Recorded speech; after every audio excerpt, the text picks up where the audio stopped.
वैदिक पर्सपेक्टिव के इस YouTube चैनल को सब्सक्राइब करें, वीडियो को लाइक व शेयर करें। ओम परि यदेन्द्र रोदिसी उभे अबुभोजी ही महीना विश्वतः सीम अमन्यमाना अभिमन्यमानई है निर्ब्रह्म भी है अधमो दस्युमिंद्र। सर्वतः जो इंद्रियों को वश में करने वाले ने आकाश और पृथ्वी दोनों में भोग किया, महिमा पूर्वक सर्वतः सुख प्राप्ति है। नहीं मानने वालों को अभीष्ट शिक्षा दी, मानने वालों द्वारा निरंतर वेद मंत्रों द्वारा। अधम दस्यु को इंद्रियों को वश में करने वाले ने। ये ऋग्वेद के पहले मंडल के 33वें सूक्त का 9वां मंत्र है।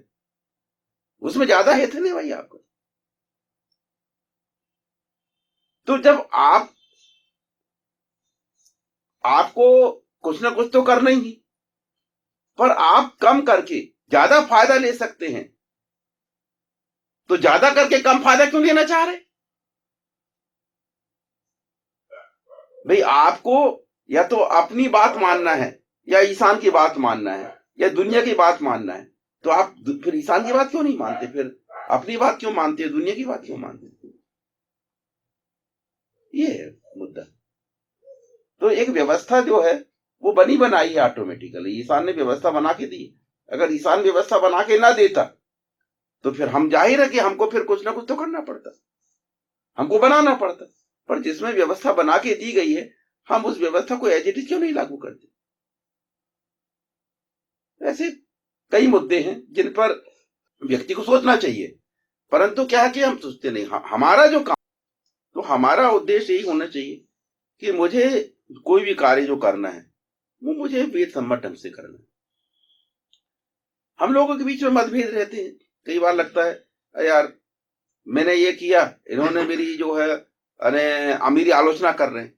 तो हम ये आलोचना के जो बिंदु को, पॉइंट को नहीं समझ पाते कि जो आलोचना की जा रही है वो आपकी इसलिए नहीं की जा रही है कि आपने वो काम गलत किया है। आलोचना इसलिए की जा रही है क्योंकि वो आप जो काम सही समझ के कर रहे हैं वो दुनियादारी के हिसाब से सही है, वेद के हिसाब से गलत है। तो आपको आज जरूर फायदा नजर आ रहा है, होगा और होगा भी फायदा आपको, पर दुनियादारी, पर लॉन्ग टर्म में आपको नुकसान। हमारा काम है आपको समय के पूर्व सचेत करना। हर व्यक्ति स्वतंत्र है, वो वही करेगा जो कि वो चाहता है। परंतु एक चीज तो समझना पड़ेगा कि हम अपनी समझ से चल के यहां तक पहुंचे। हमसे आगे जो व्यक्ति है वो हमसे आगे क्यों है? क्योंकि उसकी समझ और हमारी समझ में कहीं ना कहीं तो अंतर है। तो अगर हमसे ज्यादा सफल व्यक्ति कोई बात अगर पॉइंट आउट कर रहा है तो हमारा उद्देश्य उससे मुंहजोरी करना नहीं होना चाहिए। हमारा उद्देश्य समझने को होना चाहिए कि मैं कहां गलती कर रहा हूं, मुझे क्यों अपनी गलती नहीं नजर आ रही। तो ये विषय जो होते हैं, ये विषय डिस्कशन के होते हैं, ये विषय रूठने मनाने के नहीं होते। आप रूठने मनाने वाली स्थिति में आओगे, नहीं मैं तो आपसे बात नहीं करता, या मैं अब आपसे नहीं मिलूंगा, तो इससे आप किसका अहित कर रहे हैं? अपना।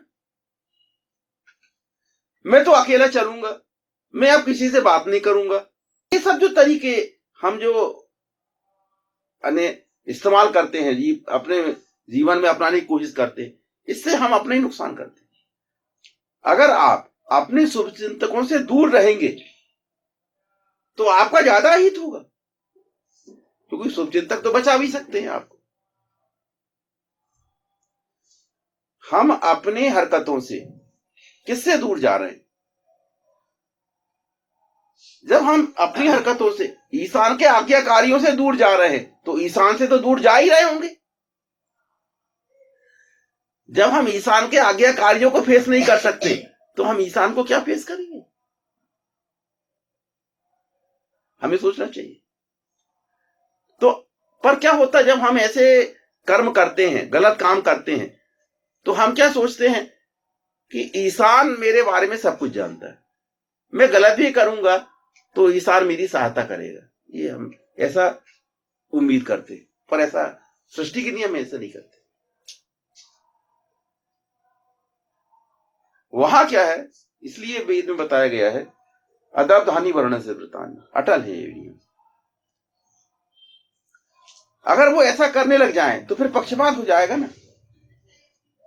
एक व्यक्ति गलत काम करने वाले को भी अगर उसके गलत कर्मों का परिणाम नहीं मिलेगा तो फिर नियमों में पक्षपात हो गया। तो वहां क्या है कि आपसे पूरी सहानुभूति के साथ भी आपको सजा मिलेगी। जैसे न्यायाधीश होता है, न्यायाधीश वहां आपने जो अपराध किए हैं उसकी सजा निश्चित है, पर अपराध आपने किया है कि नहीं किया ये साबित भर करना है। वकील का काम क्या रहता है,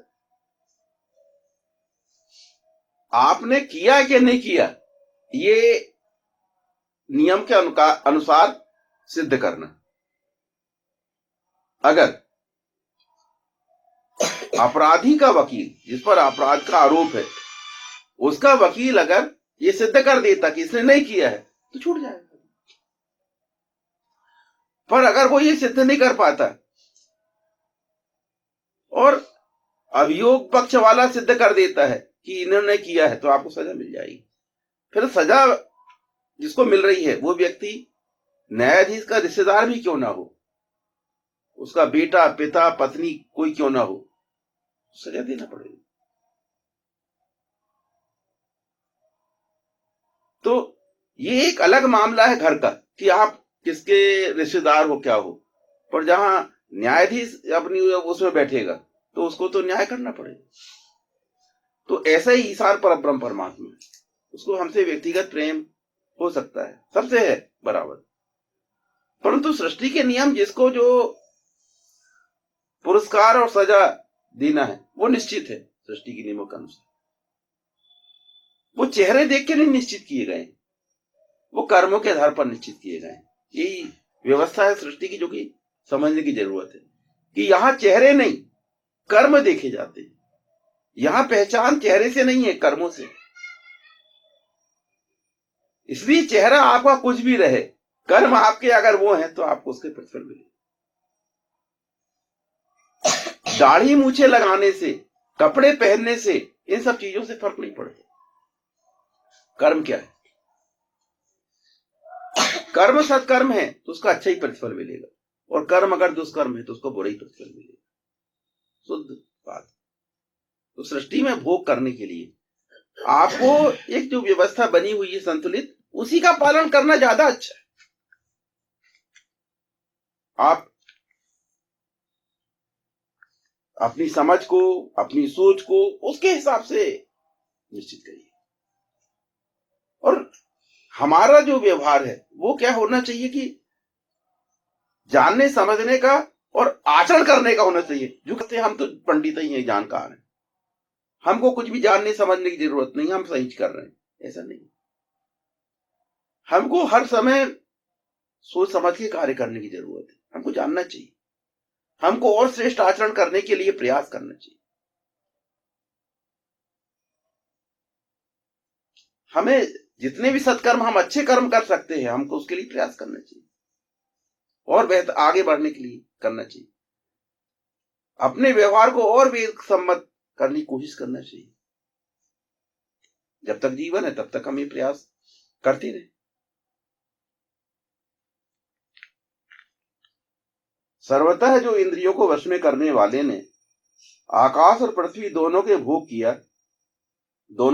किया, महिमा पूर्वक सर्वतः सुख प्राप्ति है। नहीं मानने वालों को अभीष्ट शिक्षा दी, मानने वालों द्वारा निरंतर वेद मंत्रों द्वारा अधम दस्यु को इंद्रियों को वश में करने वाले ने। ओम परि यत इंद्र रोदसी उभे अबु भोजी ही महीना विश्वतः सीम अमन्य माना अभिमन्यमानै है, नि ब्रह्म भी है, अधमो दस्युमिन्द्र। ओम